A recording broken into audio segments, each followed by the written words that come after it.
Hello everyone. So once again आप सभी का मेरे इस channel learn physics by Parneet पे स्वागत है गाइस। सो आज के इस वीडियो में जो टॉपिक हम स्टडी करने वाले हैं उस टॉपिक का नाम क्या है? इलेक्ट्रिक पोटेंशियल और dipole in uniform electric field. Basically जो टॉपिक जितने भी मैंने अभी तक अपलोड किए हैं यूट्यूब पे भी, वो हैं सारे के सारे मैंने कैसे किए, सीरीज़ वाइज जो जो मुझे क्या लग रहा है इंपॉर्टेंट लग रहा है बोर्ड के पॉइंट ऑफ व्यू से, वो सारे मैं टॉपिक्स को कवर करने वाला हूँ। ठीक है, तो आप भी मेरे को कमेंट सेक्शन में बताना क्लास 12 की फ़िज़िक्स से रिलेटेड मुझे कि आपको किस टॉपिक पे वीडियो चाहिए। ठीक है ना, मैं उस हिसाब से आपके कमेंट्स देखता रहूँगा एंड मुझे बताना, फीडबैक भी बताना मुझे कि आपको मेरे पढ़ाने का स्टाइल या तरीका या कौन सी चीज़ ख़राब लग रही है अच्छी लग रही है। ठीक है, तो चलिए अब हम इस वीडियो को स्टार्ट करते हैं, अब हम अपने टॉपिक पे आते हैं। तो इलेक्ट्रिक पोटेंशियल और डाइपोल का मतलब क्या होता है? देखो, डाइपोल का मतलब तो सबको पता है ना, क्या होता है कि दो चार्जेस के बीच में दो इक्वल और अपोजिट चार्जेस जो कि अपने से दो सेपरेट होते हैं कुछ डिस्टेंस पे, लाइक दिस। कि देखो, लेट अस से ये प्लस क्यू है एंड ये माइनस क्यू है। ठीक है, ये माइनस क्यू है। ठीक है, ये क्या है आपका डाइपोल। ठीक है, ये ऐसा कुछ क्या होता है आपका, है ना, ये क्या होता है? डाइपोल होता है, जो कि क्या है, एक दूसरे से थोड़ा कुछ डिस्टेंस पे सेपरेट होता है। ठीक है, एल एल तो मान लेता हूँ मैं पूरी डिस्टेंस क्या है, 12 है। ठीक है, ये पूरी डिस्टेंस ले लेता हूँ मैं, लेटर से 12। ठीक है, अरे भाई डायग्राम को बहुत अजीब सा बना दिया, चलो फिर से बनाता हूँ। ठीक है, यहाँ पे प्लस क्यू एंड यहाँ पे माइनस क्यू। ठीक है, ठीक है, चलो, और ये यहाँ पे क्या है, इसके बीच का सेपरेशन 12 है। लेटर से 12 मैं ऐसे ही लिख देता हूँ बस। ठीक है, एरो रहने दो। तो ये पूरा डिस्टेंस क्या ले लेते हैं, 12। तो ये क्या होता है, डाइपोल। सो इसमें क्या पूछा गया है कि ये जो इलेक्ट्रिक डाइपोल है, uniform electric field. Uniform electric field क्या होती है बेसिकली, कि इलेक्ट्रिक फील्ड की ऐसी वैल्यू जो हर जगह पे सेम हो, जिसकी कुछ भी, जिसकी वैल्यू चेंज नहीं होती होगी टाइम के साथ साथ, उसको चीज़ को क्या बोला जाता है, यूनिफॉर्म। है ना, ये सब चीज़ तो आपको पता होगी बेसिक सी। इलेक्ट्रिक फील्ड क्या होगी इस डाइपोल के ओरिएंट में perpendicular and uniform, this one is the uniform electric field. ठीक है, तो हमें क्या करना पड़ेगा, देखो, इलेक्ट्रिक पोटेंशियल का मतलब तो सबको पता है ना क्या होता है, बेसिक बेसिक क्या होता है, हमें वर्क डन करना पड़ेगा। कि मतलब जैसे इस पर इलेक्ट्रिक फील्ड लगेगी, है ना, तो ये रोटेशन एक टाइप से क्या करेगा, ये जो डाइपोल है, मतलब ये डाइपोल मान लो डाइपोल है। ठीक है, डाइपोल है, ये डाइपोल क्या हुआ, इलेक्ट्रिक फील्ड इस पर लग रहा है ऐसे ऐसे ऐसे ऐसे ऐसे ऐसे लगेगा। तो ये क्या हुआ, रोटेट होना स्टार्ट हो जाएगा। एक टाइम बाद क्या हो जाएगा, रोटेट होना स्टार्ट हो जाएगा, अपनी इस एक्सिस से रोटेट होना स्टार्ट हो जाएगा।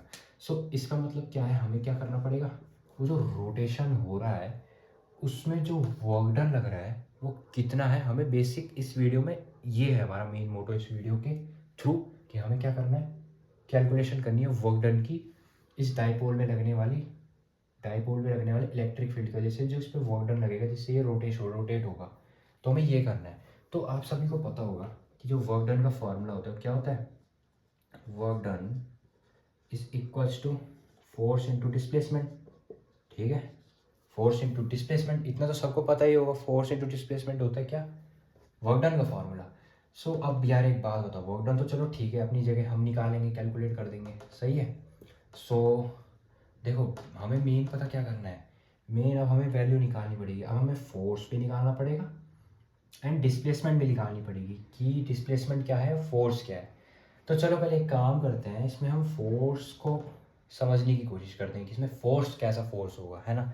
देखो, जब हम बात करते हैं मेरे भाई, कि जब हम लीनियर की बात करते हैं, basic linear in the sense कि जैसे मतलब कहीं पे भी, जैसे मान लो कि जैसे मान लो कि ब्लॉक है, लीनियर में क्या होता है, फोर्स का सिंपल खेल होता है कि या तो ऐसे में लगाएगा कोई फोर्स, या तो कोई ऐसे में लगाएगा, या तो कोई ऐसे में लगाएगा।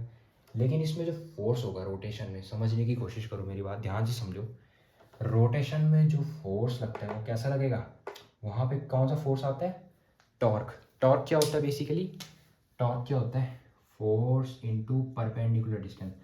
अब देखो मेरी बात समझो, यहाँ पे फोर्स कौन लगा रहा है, इलेक्ट्रिक फील्ड, और लग कैसे रहा है, परपेंडिकुलर, इस डाइपोल के परपेंडिकुलर में ऐसे फोर्स लगा रहा है इलेक्ट्रिक फील्ड। तो ये डाइपोल क्या होगा, ऐसे एक टाइम बाद रोटेट होना स्टार्ट हो जाएगा ड्यू टू द टॉर्क। अब एक बात बताओ, अब मैं एक काम करता हूँ, चलो पहले मैं टॉर्क तो समझ गए ना क्यों आ रहा है, क्योंकि फोर्स कैसा लगेगा, फोर्स कौन लगा रहा है, इलेक्ट्रिक फील्ड, और कैसा लग रहा है, इस डायपोल के परपेंडिकुलर, इस डायपोल के परपेंडिकुलर डिस्टेंस इसलिए लिया है मैंने। टॉर्क मतलब क्या होता है, रोटेशनल, एक ऐसे समझो कि जो टॉर्क होता है वो क्या होता है, किसी भी ऑब्जेक्ट को रोटेशन कराने में मदद करता है बेसिक, एक ऐसे रोटेशनल एनालॉगी होता है फोर्स का टॉर्क। बस इतना समझो, ज़्यादा इतना डीप में घुसने की ज़रूरत नहीं है इसमें, ठीक है ना। जितना इसमें कॉन्सेप्ट समझना था टॉर्क का वो मैंने बता दिया। तो देखो टॉर्क क्या होता है बेसिकली, इसको रोटेशन, इस फोर्स, इस पे लगने वाला फोर्स जो कि रोटेशन के फॉर्म में, किस फॉर्म में, रोटेशन के फॉर्म में। देखो फोर्स लीनियर में क्या होता है, ऐसा होता है, या तो ऐसा लगेगा, या तो ऐसा लगेगा, या तो ऐसे की तरफ लगेगा, सिंपल सी बात है, ठीक है। उसको तो सिंपल क्या बोल सकते हैं, लीनियर फोर्स भी बोल सकते हैं। लेकिन जब रोटेशन की बात आती है, जब रोटेशन के रिलेटेड कहीं पे भी टर्म आती है, वहाँ पे हम करते हैं टॉर्क का यूज़, कि यहाँ पे फोर्स जो लग रहा है वो लग रहा है इसके परपेंडिकुलर, ऊपर से रोटेशनल में है, तो हम क्या बोल सकते हैं इसको, टॉर्क का, फोर्स के बदले क्या लग रही है इसमें, टॉर्क लग रहा है, ठीक है। टॉर्क इंटू डिस्प्लेसमेंट, अब मैं नया फॉर्मूला बना सकता हूँ वर्क डन के लिए, टॉर्क इंटू डिस्प्लेसमेंट, फोर्स लगेगा, टॉर्क आ जाएगा इसके उसमें, ठीक है, टॉर्क प्ले करेगा इसमें मेन रोल, ठीक है, फोर्स के बदले। अब फोर्स की वैल्यू क्या होगी, अब आपने एक लैब पढ़ा होगा क्लास, उसमें फर्स्ट चैप्टर में पढ़ा होगा आपने कि इलेक्ट्रिक फील्ड इंटेंसिटी के टॉपिक में, कि जो इलेक्ट्रिक फील्ड का जो फॉर्मूला होता है वो क्या होता है, फोर्स पर यूनिट चार्ज, है ना, ये सबको तो पता ही होगा। एंड फोर्स क्या हो जाएगा, क्यू ई, फोर्स क्या हो जाएगा, क्यू ई, ठीक है, ये मिल गया, फोर्स मिल गया, Q E. And perpendicular distance के लिए अब हम क्या करने वाले हैं, अब हम एक काम करते हैं, देखो अब यहाँ पे एक काम करते हैं, एक ट्रायंगल बना देते हैं, ठीक है, ठीक है, ट्रायंगल बना देता हूँ, लेटस से मैं यहाँ पे एक ट्रायंगल बना देता हूँ, यहाँ पे ले लेता हूँ थीटा, इसको लेटस से इसको थीटा मान लेता हूँ। अब आपने एक चीज़ पढ़ी हुई क्लास 11th में कि जो थीटा के पास बनने वाला एंगल होता है वो क्या होता है, कॉस थीटा, समझ आ रहा है। एंड थीटा से दूर का एंगल कौन सा होता है, साइन थीटा, क्या होता है, साइन थीटा। चलो एक काम करता हूँ, यहाँ पे लिख देता हूँ साइन थीटा, ठीक है। कॉस थीटा से दूर बनने वाला एंगल साइन थीटा, थीटा के पास बनने वाला एंगल कॉस थीटा। इतनी चीज़ें तो सबको बेसिक पता होगी, ठीक है। तो फोर्स भी मिल गया, परपेंडिकुलर डिस्टेंस भी मिल गई। परपेंडिकुलर डिस्टेंस कौन सी है, ये कौन सी है, ये पूरी लेनी पड़ेगी 2l साइन थीटा, ठीक है ना। तो यहाँ पे एक काम करो, क्यू ई, फोर्स की जगह क्यू ई, परपेंडिकुलर डिस्टेंस की जगह 2l साइन थीटा। तो चलो रख देते हैं, ठीक है, चलो रख देते हैं, ठीक है। क्या होगा देखो, टॉर्क की जगह हम टॉर्क निकाल रहे हैं, सिर्फ और सिर्फ हम फोर्स की अभी कैलकुलेशन कर रहे हैं कि फोर्स कौन सा लग रहा है, फोर्स कौन सा लगेगा, torque, rotational analogy of force is equals to the torque. अब टॉर्क की वैल्यू निकालेंगे, टॉर्क की वैल्यू क्या होती है, फॉर्मूला क्या होता है, force into perpendicular distance, force की हमने कैलकुलेशन कर दी जो कि आई क्यू ई, है ना। और परपेंडिकुलर डिस्टेंस क्या है इसकी, ट्रायंगल बना के हमने निकाल दी 2l साइन थीटा। तो अब रख दो वैल्यू, टॉर्क की जगह रख दो। चलो मैं काम कर देता हूँ, यहाँ पे निकाल देता हूँ वैल्यू, ठीक है ना। चलो काम तो यहाँ पे निकाल देता हूँ, यहाँ पे थोड़ी जगह है। अब क्या होगा, फोर्स से क्यू ई क्रॉस और परपेंडिकुलर डिस्टेंस ये ले लेता हूँ 2l sine theta, 2l sine theta. अब एक चीज़ नोटिस करो, ये Q और 2l, ये क्या फॉर्मूला होता है, किसका होता है, डायपोल मोमेंट का, किसका, डायपोल मोमेंट का, ठीक है। तो ये हो जाएगा फॉर्मूला किसका, डायपोल मोमेंट का, ये। और यहाँ पे आ जाएगा टॉर्क का formula, P E sine theta, P E sine theta. तो हमने क्या कर दिया, टॉर्क की वैल्यू निकाल दी, बेसिकली एक टाइप से फोर्स है ना, इसको फोर्स ही समझो, एक टाइप से रोटेशनल फोर्स हो रहा है, एक टाइप से कि रोटेशनल फोर्स लग रहा है, torque is equals to P E sine theta, ठीक है। अब हमें फोर्स की वैल्यू मिल गई, अब हमें क्या करना है, अब हमें डिस्प्लेसमेंट भी ढूंढना है मेरे भाई। तो चलो भाई एक काम करते हैं, सुनो मेरी बात सुनो। अब हम एक काम करते हैं, हम मान लेते हैं कि जो यहाँ पे जैसे ये एंगल, ये है क्या है, वो है डायपोल है। अब काम करते हैं, हम एक छोटा सा रोटेशन कराते हैं, इतना मान लेते हैं कि इतना वर्क डन हमें बस कैलकुलेट करना है। लेटस से दिख रहा है ना साफ कि लेटस से ये डायपोल है। अब हम एक काम करते हैं, हम ना छोटा सा वर्क डन करेंगे, बस एक छोटा सा वर्क डन निकालेंगे, कितना सा, इतना। हम सिर्फ इसको इतना डिस्प्लेस करते हैं, ठीक है। तो ये डायपोल कहाँ जाएगा, यहाँ पे, ठीक है, यहाँ पे, ठीक है। चलो एक काम करता हूँ मैं, सुनो, यहाँ पे बहुत खिचड़ी बन जाएगी। चलो एक काम करता हूँ, आप ना ये सारी चीज़ों को नोट कर लो। देखो नोट कैसे करना है मैं बताता हूँ। पहले एक काम करो, डायग्राम बना दो। बना दिया? इसको मैं मिटा देता हूँ, इसको मैं तब समझाता हूँ आपको, ठीक है? चिल पिल, ठीक है? देखो पहले ये लिखो, work done force into displacement. फिर क्या लिखोगे कि here the force, here the force is acting in the form of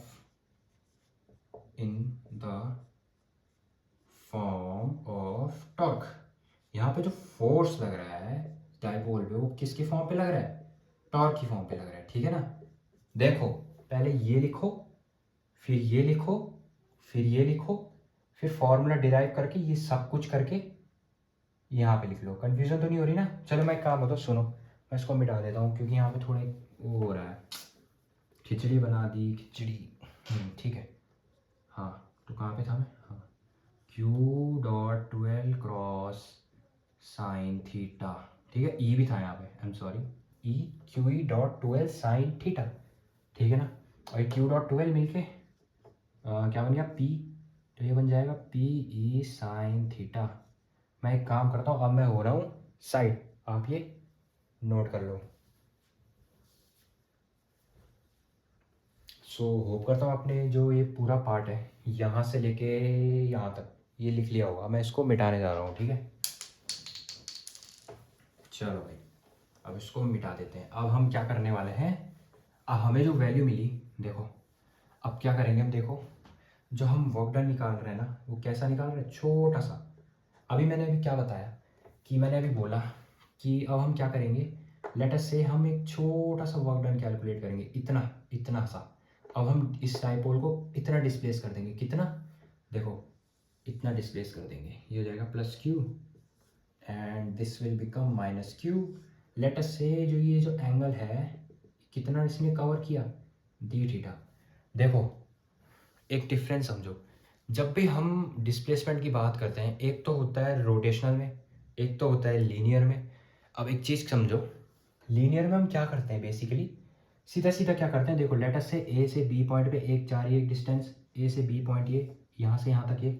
चलो एक काम करो, सुनो सुनो सुनो, एक इजी लेते हैं, ठीक है? इजी लेते हैं। लेट अस से एक सर्कुलर पाथ है, ये क्या है? फिक्स डिस्टेंस का है। लेट अस से क्या है? 10 मीटर्स का एक पूरा सर्कुलर पाथ है एंड यहाँ से यहाँ तक के बीच का जो डिस्टेंस है वो कितना है? लेट अस से मान लो 5 मीटर है। तो बेसिकली इसका जो डिस्प्लेसमेंट होगा वो क्या होगा? हमने से डायरेक्ट कैलकुलेट कर दिया, न्यूमेरिक वैल्यूज है ना, मीटर्स में से डायरेक्ट देख लिया, इसमें हमने ऐसा ज़्यादा नहीं देखा। लेकिन रोटेशन में क्या होता है, रोटेशन में जब भी हम डिस्प्लेसमेंट निकालते हैं वो किसके रिस्पेक्ट में होता है? थीटा, मतलब कि कितना एंगल कवर किया उसने, बेसिकली उससे हम करते हैं इसकी डिस्प्लेसमेंट की वैल्यू को पता लगाते हैं हम। बेसिकली रोटेशनल की बात कर रहा हूँ मैं, ठीक है? इसमें नहीं होता है, इसमें कोई ठीठा ठीठा लेने का ज़रूरत नहीं होता है, सीधा सीधा न्यूमेरिक वैल्यू निकालो, नापो, ख़त्म। लीनियर की बात कर रहा हूँ ये मैं सिर्फ, ठीक है ना? अभी रोटेशनल की बात अलग है, ठीक है? रोटेशनल में क्या होता है, एंगल के बेसिस पे देखा जाता है डिस्प्लेसमेंट, एंगल के बेसिस पे देखा जाता है डिस्प्लेसमेंट की कितना एंगल चेंज हुआ इसका, इसके डाइपोल की ओरिएंटेशन चेंज होने पे कितना एंगल चेंज हो रहा है, कितना एंगल चेंज हो रहा है, कितना भी हो सकता है, इतना हुआ, इतना डिस्प्लेसमेंट हुआ उसमें, मतलब ये समझो सिर्फ रोटेशन में, ठीक है ना? कंफ्यूज मत होना। सो देखो मैंने क्या माना कि इतना सा डिस्प्लेसमेंट मैं ले लेता हूँ, इतना इसने वर्क डन किया, ठीक है? अब आपको पता है कि ये मैं मान लेता हूँ इक्वेशन 2। अब डी डब्ल्यू की वैल्यू आप सबको पता है क्या है? क्या है डी डब्ल्यू की वैल्यू? अभी मैंने निकाली, टॉर्क इनटू डिस्प्लेसमेंट। तो मैंने डिस्प्लेसमेंट क्या ली, डिस्प्लेसमेंट क्या ली, अभी मैंने आपको समझा दिया कि रोटेशनल में हम डिस्प्लेसमेंट को थीटा के रिस्पेक्ट में देखते हैं, ठीक है? कंफ्यूज मत होना इन चीज़ों में। और ले ली मैंने डी थीटा कि इतना सा एंगल ट्रैवल किया हमने, डी थीटा, इतना सा छोटा सा एंगल है ये बेसिकली। यहाँ पे भले ही थोड़ा वो लग रहा होगा ज़्यादा सा, पर नहीं, छोटा सा एंगल है, इतना सा, मतलब कि इतना सा ओरिएंटेशन होगा, इतना सा बस, ठीक है? तो ये हो जाएगा डी थीटा। टॉर्क की वैल्यू क्या थी, क्या थी? P E sine theta, P E sine theta. अब हम क्या करेंगे, इसको इंटीग्रेशन कर देंगे। लेट अस से, चलो एक काम करता हूँ, सुनो, इसको इक्वेशन 2 ना मान के इसको मान लूँ, उससे मैं क्या करूँगा, integrating equation two both sides with limits, equation two both sides with limits, ठीक है, बोथ साइड। चलो एक काम तो बोथ साइड लिख के छोड़ दो, ठीक है। लिमिट मैं बताता हूँ कैसे लगानी है, समझो। ये लगा दो 0 से W, ठीक है, 0 से W तक का ये लिमिट लगा दो। और इसके लिए क्या करोगे, चलो मान लो कि ये θ1 है। θ1 क्या है, इसका इनिशियल डिस्प्लेसमेंट है, इनिशियल एंगल है, जहाँ पे क्या है भाई ओरिएंट है। लेकिन जब चेंज हुआ ऐसे ऐसे ऐसे गया, तो यहाँ पे मान लो कि θ2 है, क्या ये चेंज हो गया, ये एंगल क्या हो गया, चेंज हो गया, ऐसे ऐसे आ गया, इधर आ गया। तो ये क्या मान लेते हैं, लिमिट लगाएंगे हम θ1 से θ2 तक। मतलब हमें ये पूरी वैल्यू को इंटीग्रेट कर देंगे, इसको पूरा इंटीग्रेट करके यहाँ पे हम निकाल देंगे। तो टॉर्क की वैल्यू क्या है, ये और डी थीटा, इंटीग्रेशन कर दो। चलो मैं एक काम करता हूँ, सुनो। क्या मिटाऊँ क्या मिटाऊँ क्या मिटाऊँ, जगह भी नहीं बच रही। चलो एक काम करता हूँ, इसको मैं यहाँ पे छोटा सा बना देता हूँ साइड में, ठीक है। अब तो समझ में आ गया होगा, आपको पूरा का पूरा डायग्राम बना भी लिया होगा आपने, ठीक है। मैं यहाँ पे तब बाकी का फर्दर सॉल्व करता हूँ। ठीक है,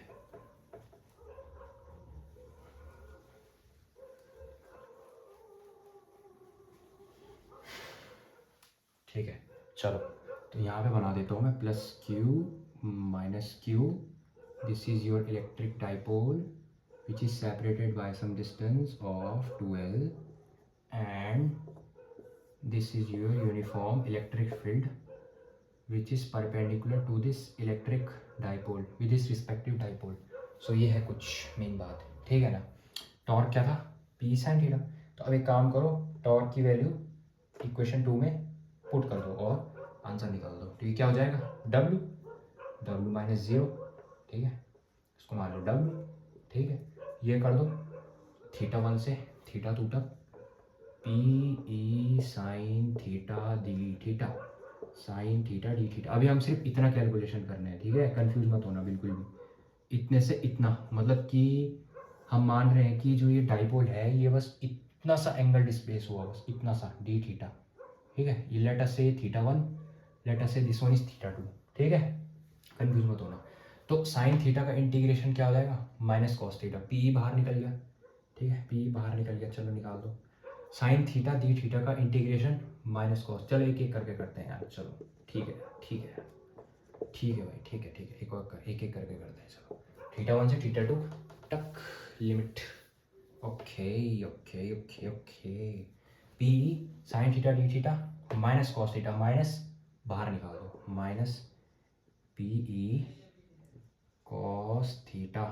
अब एक बार सॉल्व होने के बाद इंटीग्रल को अब लिमिट पुट करो, upper limit minus lower limit कर दो, minus P cos theta 2 minus cos theta 1, ठीक है। लिमिट पुट कर दी मैंने, upper limit minus lower limit करके। अब देखो θ1 कहाँ पे है, इलेक्ट्रिक फील्ड के परपेंडिकुलर 90 डिग्री पे है ना, दिख रहा है इतना सब।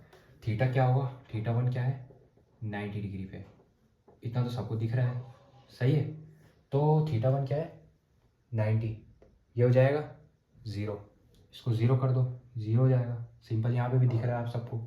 तो क्या होगा देखो, चलो मैं इसको मिटा दूँ, ठीक है, ये तो लिख लिया होगा यार, ओके, ये भी मिटा दिया मैंने, ठीक है।